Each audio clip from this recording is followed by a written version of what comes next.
జూపుడి గారు మరి ఆయన కొద్దిగా కన్ఫ్యూజ్ లో ఉన్నట్టున్నారు. నన్ను ఏ ఆంజనేయుడు అనుకుంటున్నాడు నాకైతే తెలియదు. గతంలో కూడా ఈ ఎస్ఆర్ శంకరన్ గారు ఇంకెవరో రమణారెడ్డి ఆ పేర్లు కూడా తీసుకొచ్చారు. వాళ్ళతో ఉన్నారు. ఈయన ఇప్పుడు బీజేపీలో చనిపోయారు. నేను చిన్నప్పటి నుంచి ఆర్ఎస్ఎస్. నేను చిన్నప్పుడు హై స్కూల్లో 6వ తరగతి 7వ తరగతి చదువుకుంటున్నప్పుడు ఎస్ఆర్ శంకరన్ గారు కలెక్టర్ ఇక్కడ. ఆయన ఎప్పుడు చూడలా నేను.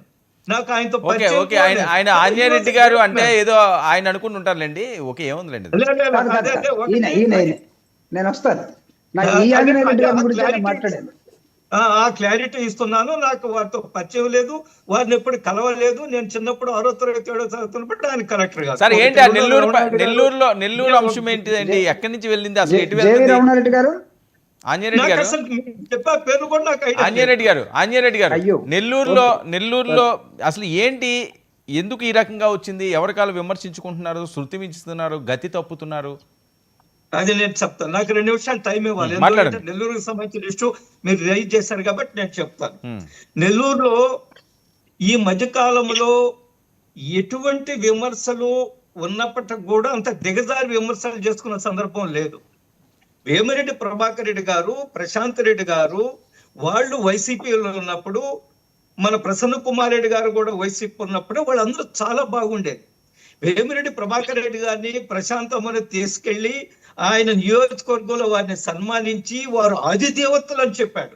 ఆదిదేవతలు వీరు ఇది అదే కాదు శివపార్వతులు అని చెప్పారు. అంత పొగిడి వాళ్ళకి శాలువాలు కప్పి వాళ్ళని చాలా గొప్పగా మాట్లాడిన వ్యక్తి వారు. ఎప్పుడైతే వారు వైసీపీ నుంచి విభేదించి టీడీపీకి వెళ్ళిపోయారో ఆ రోజు నుంచి ఆయన విమర్శలు, కొంత వ్యక్తిగత విమర్శలు ప్రారంభించారు. నల్లపరెడ్డి ప్రసాద్ కుమార్ రెడ్డి గారు కూడా వారు మాట్లాడినప్పుడు కూడా మేమందరం కూడా ఖండించాం.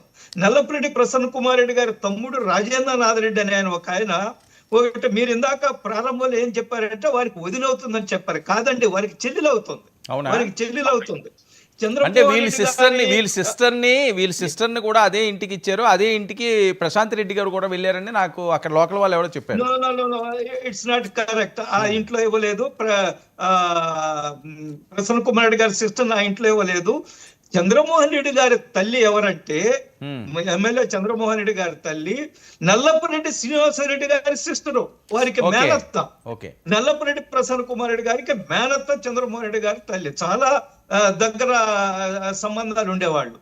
అందువల్ల ఆమె వాళ్ళకి చెల్లెలు అవుతుంది. ఆ చెల్లెలు రాజేంద్రనాథ్ రెడ్డి తోటి, నల్లపరెడ్డి ప్రసన్నకుమార్ రెడ్డి తమ్ముడు రాజేంద్రనాథ్ రెడ్డి తోటి కొన్ని వ్యక్తిగత విషయాలు మాట్లాడినప్పుడు రాజేంద్రనాథ్ రెడ్డి దాన్ని రికార్డ్ చేసి దాన్ని సోషల్ మీడియాలో కూడా పెట్టడం జరిగింది. అప్పుడు మేము చాలా తీవ్రంగా ఖండించాము. ఇది ఏమాత్రం సమంజసం కాదు, సంస్కారం కాదు. మీ కుటుంబ సభ్యుల మధ్య జరిగిన చర్చని ఈ విధంగా సోషల్ మీడియాలో పెట్టడం. ఇంకొకటి, ప్రశాంత్ రెడ్డి గారి గొప్పతనం ఏమిటంటే ఆమె మీద విమర్శలు వచ్చినప్పుడు ఆ వివాహం మీద చాలా స్పష్టంగా చెప్పింది. ఏమంటే, నేను మా కుటుంబ సభ్యుల అనుమతితోటి, ఎవరు కొడుకు, కూతురు, అల్లుడు, కోడలు అనుకున్నారు ఆల్రెడీ, వాళ్ళ అనుమతితోటి నేను వివాహం చేసుకున్నాను ప్రభాకర్ రెడ్డి గారిని. చాలా గొప్పగా, చాలా సంస్కారవంతంగా, చాలా హుందాగా సమాధానం చెప్తే అందరూ కూడా అప్రిషియేట్ చేశారు. ఎన్నికల్లో ఎప్పుడైతే 54,600 ఓట్లతోటి ప్రసన్న కుమార్ రెడ్డి గారి మీద గెలిచిందో అప్పటి నుంచి ఆమె యొక్క నిరంతరం నియోజకవర్గంలో తిరగడము, ప్రజా సమస్య పరిష్కరించడం, ఇది ఒక కార్యక్రమంగా ఆమె ఒక ఎస్టాబ్లిష్డ్ పొలిటికల్ లీడర్ గా తయారైంది. కానీ ఏ రోజు మళ్ళా ఎప్పుడైతే ఓడిపోయాడో ప్రసన్న కుమార్ రెడ్డి గారు, ఆ రోజు నుంచి పెద్దగా ఆమె మీద విమర్శలు చేసిన సందర్భం లేదు. ఈ మధ్యకాలంలో ఆమె నియోజకవర్గంలో తిరుగుతున్నప్పుడు కొన్ని విమర్శలు ప్రసన్న కుమార్ రెడ్డి గారి మీద చేసింది. కొంత అవినీతి అని, పర్సంటేజ్ ప్రసన్న కుమార్ రెడ్డి ఆ విమర్శలు చేస్తున్న సందర్భంలో తన యొక్క బ్యాలెన్స్ తప్పి కొంత సంస్కారహీనంగా ప్రసన్న కుమార్ రెడ్డి గారి ఆమె వ్యక్తిగత జీవితం మీద, ప్రభాకర్ రెడ్డి గారి మీద ఆరోపణలు చేయడం జరిగింది. ఇది అందరూ కూడా చూశారు. ఇది ఏమాత్రం సమంజసం కాదు, ఏమాత్రం సంస్కారవంతమైన మాటలు కాదు, సంస్కారంగా రాజకీయ నాయకుడు చేసే వ్యాఖ్యలే కాదు. వారు నిజంగా కూడా వారు కేసు పెట్టాల్సినంత సీరియస్ గా వ్యాఖ్యలు చేశారు. వారి మీద అరెస్ట్ చేయాల్సిన పరిస్థితులు కూడా ఉన్నాయి. ఆంజనేయుడు గారు ఓకే, ఆ విషయం అలా ఉంచితే ఇందాక మన జూపూడి గారు ఎట్ ద సేమ్ టైం ఇంకొక విషయం చెప్పాలండి. ఎట్ ద సేమ్ టైం వారి ఇంటి మీద దాడి ఏదైతే ఉందో మా నెల్లూరు జిల్లా ఒక్కసారి ఉలిక్కి పడింది. ప్రసన్న కుమార్ రెడ్డి గారి ఇంటి మీద దాడి జరగడం దారుణంగా జరిగింది. వారి ఇల్లు మొత్తం ధ్వంసం చేశారు. నేను ఇల్లు చూశాను కూడా.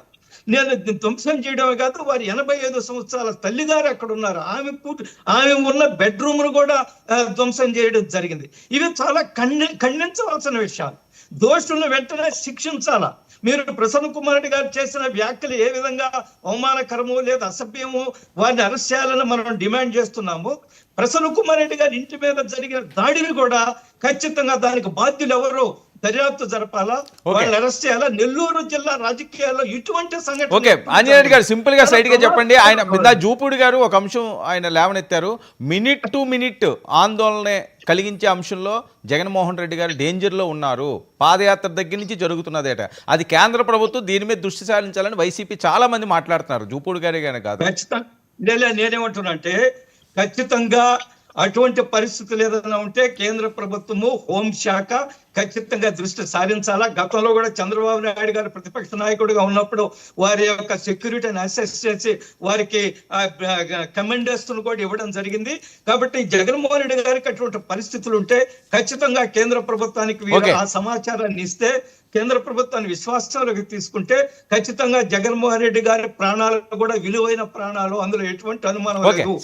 వారు క్షేమంగా ఉండాలని అందరూ కూడా కోరుకుంటున్నారు. ఇందులో ఎటువంటి అనుమానం లేదు. సాంబశివరావు గారు, ఇది పరిస్థితి అండి. ఓ పక్క నెల్లూరులో జరుగుతున్న అంశాలు, మరొక వైపు జగన్మోహన్ రెడ్డి గారి మీద జూపూడి గారే డైరెక్ట్గా అంటున్నారు, అసలు నేను పాదయాత్ర దగ్గర నుంచి చూస్తున్నాను, ఆయన ఎప్పుడు ఎలా ఉంటుందో తెలియని పరిస్థితి, ఆ భగవంతుడు ఏదో కాపాడుతున్నారు వెళ్తున్నారు అని చెప్పి చాలా పెద్ద మాట అన్నారు. ఏ పాదయాత్ర అండి?